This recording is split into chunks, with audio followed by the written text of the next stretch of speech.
Endi boshladik. Mana Avogadro dasturi. Yuklab olishni ko'rsatmoqchi bo'lgandim, lekin ekran bo'yicha yuklab olish ishlamay ekan. Ya'ni bunda Avogadro dasturida siz xohlagan nimangizni bog'larini tuzilishini chizishingiz mumkin ekan. Bu yerda mana blanketdan tanlab chizib ko'rsataman. Ya'ni shunday qilib chizib, shunday ulab chizishlar mumkin, xohlasanglar yoki tartibda chizishlar mumkin. Keyingisiga o'tamiz. Keyingisi esa mana buni qo'shimchalari bor holati. Endi buni ham xohlagan shaklda yoki bittalik yoki bog'lik qilib chizishlar mumkin. Keyin buni bog'ini ham ikkitaga, ya'ni qo'sh bog' bo'lishi ham mumkin. Ya'ni mana bu yerda ko'rib turganingizdek qo'sh bog' holatda yoziladi. Keyingisi karbon.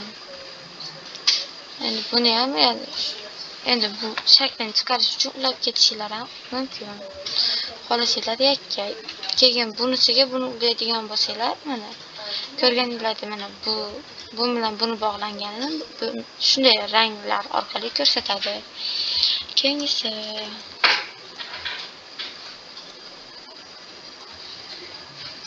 bu shunday ko'rinadi, mana ulangan.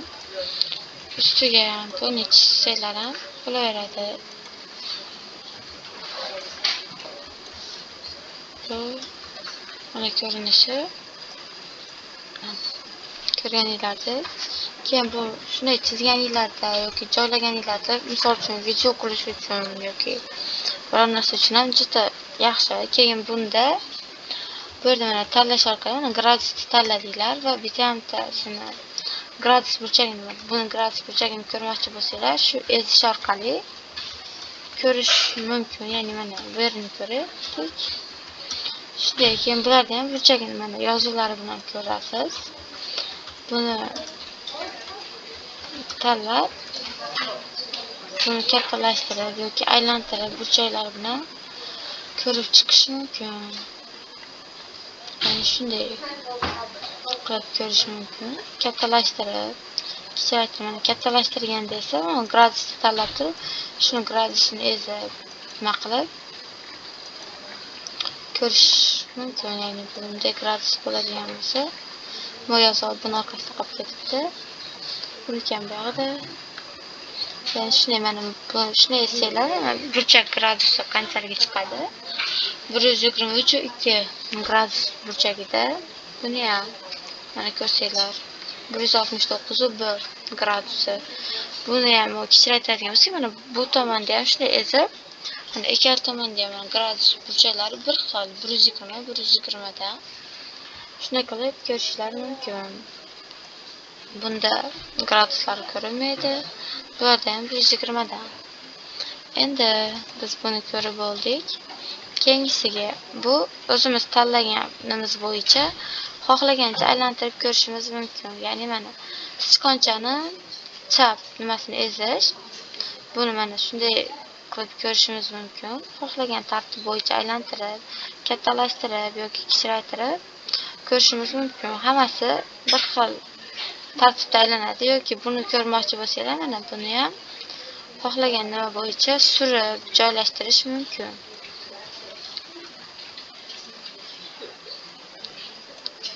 Lekin rosa ham yaxshi ilova. Bog'larini mana uzunliklarini, ya'ni xohlagan tartib bo'yicha uzaytirib yoki kaltaytirib ko'rib o'lchab ko'rish mumkin.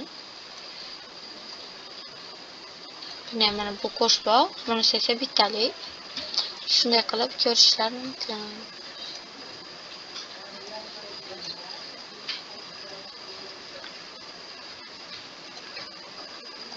Belgilash orqali va shuni ezib yana aylantirib ko'rish mumkin.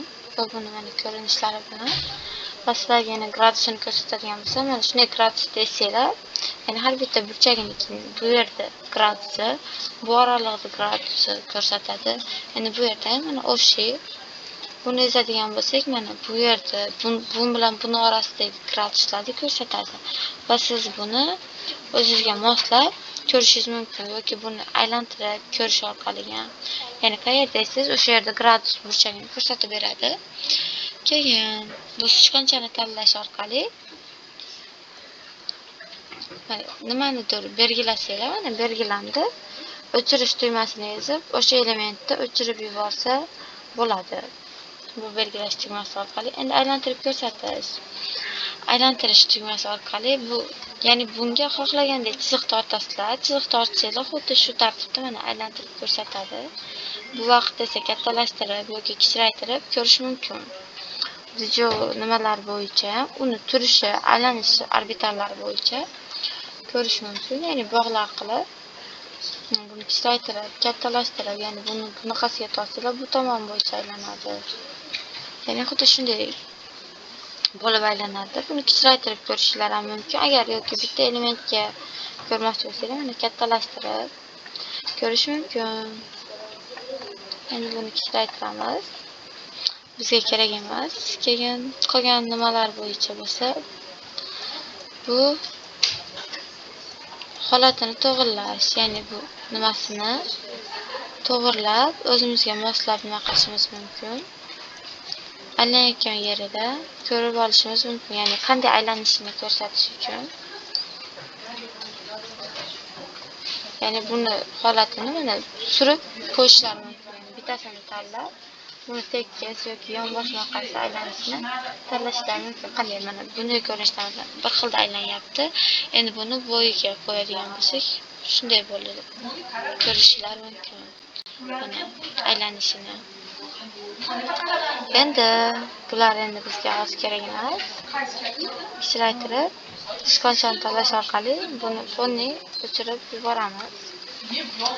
Keyin yana bu qalamga o'tib, buni tanlaymiz. Yana mana bog'da holatini aylantirish qilganligimiz uchun bu sahifa bo'yicha aylanadi. Mana bu 3 tali fazada bo'ladi. Ya'ni buni shunday joylashimiz mumkin. Xohlagan tartibga aylantirib ko'rish mumkin. Kattalik, kichikligini.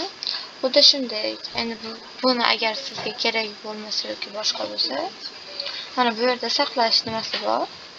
Saqlashda istadigan bo'lsanglar, o'zi yana bu funksiya chiqishmoqda. Shunday bo'ladi. Endi bu yerda tahrirlash bo'limi ham bor. Buni o'chirib olaylik. Tanlab, buni o'chirib olamiz. O'chirib oladigan bo'lsak, endi bu yerda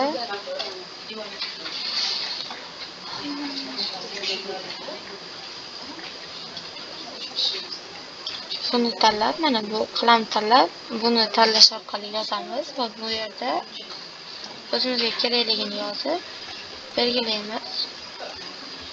Buni ranglari ham har xil chiqadi. Keyin bog'i ham ko'rinish bo'yicha mana bu 3 tali bog' bo'ladi. Keyin bu qo'shimchalarni ko'rishlar mumkin. Xuddi shunday yozib chiqib,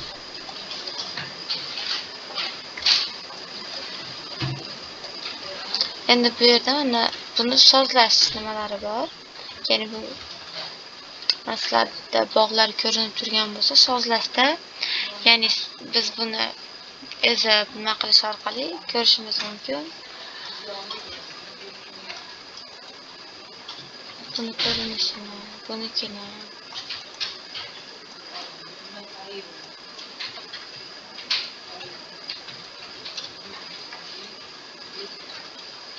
Buni joylagan bo'ladi, joylasak, keyin mana bu esinglar, mana bu bog'larini ko'rinishi mana shunday nimali bo'ladi.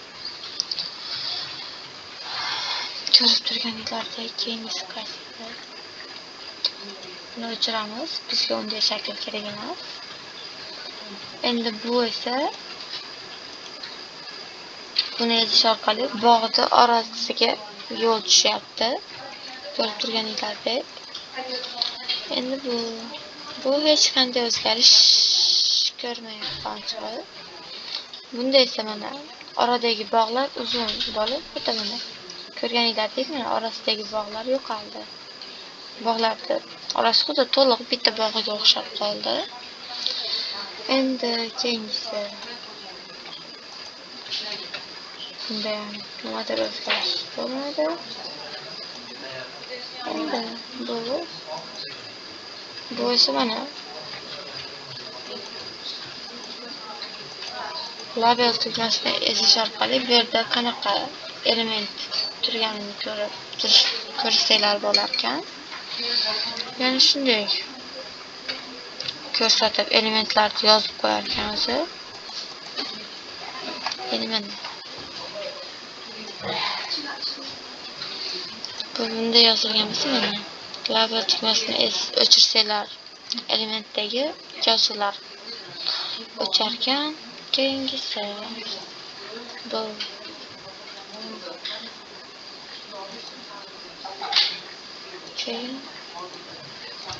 bu shunday bu esa ekrandagi hamma elementlarni o'chirar ekan. Men nimaligiga tushunmadim. Bular shunday sozlamalarda ko'rsanglar bo'laveradi. Endi bizga sozlamalar kerak emas.